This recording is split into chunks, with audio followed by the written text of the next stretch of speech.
नमस्कार।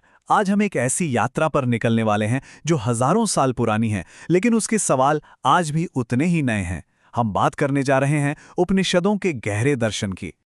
तो चलिए शुरुआत करते हैं महात्मा गांधी के एक बहुत ही पावरफुल स्टेटमेंट से। जरा सोचिए, एक अकेला श्लोक जिसमें इतनी ताकत हो कि वो एक पूरी की पूरी सभ्यता और उसकी आस्था को अकेले दम पर जिंदा रख सके। ये सवाल हमें सीधा उपनिषदों के दिल में ले जाता है। भाई, आखिर ऐसा क्या लिखा है उस एक श्लोक में? ऐसा कौन सा राज छुपा है जो इतना जरूरी है? इसका जवाब जानने के लिए हमें सबसे पहले उसी श्लोक को समझना होगा जिसने गांधी जी पर इतना गहरा असर डाला था। ये श्लोक एक बहुत ही रैडिकल, एक क्रांतिकारी विचार से शुरू होता है। ये कहता है कि इस दुनिया में जो कुछ भी है, चाहे वो एक छोटा सा कण हो या विशाल ब्रह्मांड, हर चीज में एक ही दिव्य चेतना, एक ही डिवाइन प्रेजेंस मौजूद है। कुछ भी उससे बाहर है ही नहीं। एक बार जब गांधी जी से पूछा गया कि वो अपने जीवन का पूरा सार 3 शब्दों में कैसे बताएंगे, तो जानते हैं उन्होंने क्या कहा? इसी श्लोक का एक हिस्सा, तेन त्यक्तेन भुंजी था। इसका मतलब है, असली मजा, असली आनंद किसी चीज को कसकर पकड़ने में नहीं, बल्कि उसे एक त्याग की भावना से जीने में है। मतलब, दुनिया में रहो पर दुनिया को अपने अंदर मत बसने दो। और यही आइडिया कि डिटैचमेंट से ही असली आजादी मिलती है, उपनिषदों के ज्ञान का एकदम सेंटर है। पर सवाल यह है कि यह ज्ञान आया कहां से? इसका नाम ही इसकी पूरी कहानी बता देता है। उपनिषद यानी श्रद्धा के साथ गुरु के पास उनके करीब बैठना। ये वो ज्ञान था जो सिर्फ किताबों में नहीं मिलता था, बल्कि गुरु और शिष्य के बीच एक लाइव डायलॉग से, एक सीधी बातचीत से सामने आता था। इन्हें वेदांत भी कहते हैं। क्यों? क्योंकि ये वेदों के बिल्कुल आखिरी हिस्से में आते हैं। वेद अंत ये वेदों में लिखी बातों का, आप कह सकते हैं, एक फिलोसॉफिकल समरी है, उनका असली निचोड़। ये कर्मकांड से ऊपर उठकर सीधे ज्ञान की बात करते हैं। तो ठीक है, ज्ञान की बात तो हो गई, पर यह ज्ञान किस बारे में है? ये शुरू होता है अस्तित्व के सबसे बड़े सवाल से कि ये जो पूरा ब्रह्मांड है, ये आखिर है क्या? और इससे भी बड़ा सवाल, इस ब्रह्मांड में मैं कौन हूं? इन बड़े बड़े सवालों का जवाब देने के लिए उपनिषद 2 कमाल के कॉन्सेप्ट सामने रखते हैं। पहला है ब्रह्म। अब ये ब्रह्म क्या है? इसे समझिए, वो अल्टीमेट यूनिवर्सल चेतना जो हर जगह है, हर चीज में है। और फिर दूसरा कॉन्सेप्ट है आत्मा।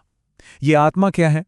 ये उसी यूनिवर्सल चेतना का, उसी ब्रह्म का एक छोटा सा अंश है, एक चिंगारी है जो हर जीव के अंदर मौजूद है। इसको समझने के लिए एक बहुत सुंदर एनालॉगी दी जाती है। मान लीजिए ब्रह्म एक बहुत बड़ा जलता हुआ दीपक है, ठीक है? और हर आत्मा उस बड़े दीपक से जलाई गई एक छोटी सी लौ है। अब देखिए, लौ भले ही अलग अलग दिख रही हों, लेकिन उनका प्रकाश, उनकी गर्मी, उनकी प्रकृति, सब कुछ उस बड़े दीपक जैसा ही है। वो उसी का हिस्सा है।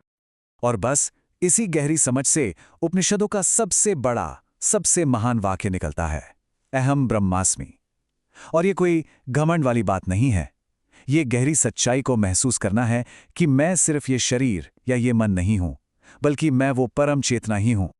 लेकिन यहां एक सवाल उठता है, अगर हम सब उसी डिवाइन चेतना का हिस्सा हैं, तो हमें हर पल वैसा महसूस क्यों नहीं होता?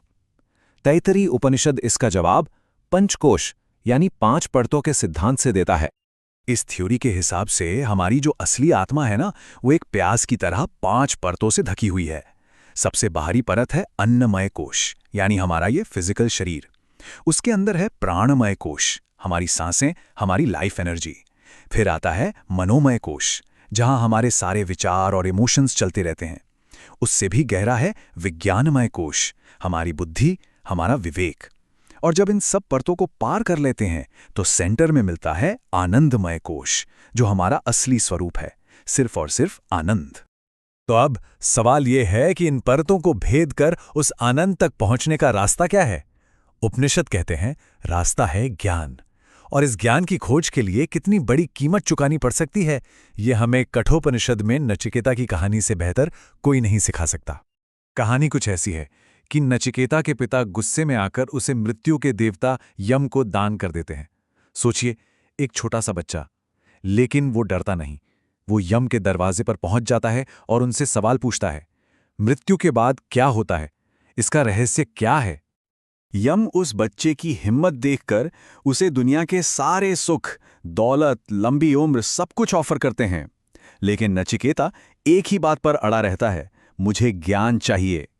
तब यम उसे दो रास्तों के बारे में बताते हैं। एक है प्रेय का रास्ता, यानी वो जो करने में तुरंत अच्छा लगता है, भौतिक सुख का रास्ता। और दूसरा है श्रेय का रास्ता, जो शायद मुश्किल हो पर आखिर में कल्याणकारी है, यानी आध्यात्मिक ज्ञान का रास्ता। और नचिकेता, वो छोटा सा बालक, बिना एक पल सोचे श्रेय का मुश्किल रास्ता चुनता है। उसकी ये चॉइस उपनिषदों के सबसे बड़े मैसेज को दिखाती है कि सच की खोज दुनिया के किसी भी सुख से कहीं ज्यादा कीमती है। यही वो ज्ञान है जिसने हजारों सालों से भारत की संस्कृति और सोच को एक मजबूत नींव दी है। और कमाल की बात यह है कि ये आज भी उतना ही रेलेवेंट है। एक और दिलचस्प बात, ज्ञान की ये खोज सिर्फ पुरुषों तक ही सीमित नहीं थी। बृहदारण्यक उपनिषद में हमें गार्गी जैसी महान दार्शनिक महिला का जिक्र मिलता है, जो उस समय के सबसे बड़े ज्ञानी याज्ञवल्क्य को भरी सभा में अपने सवालों से चुनौती देती हैं।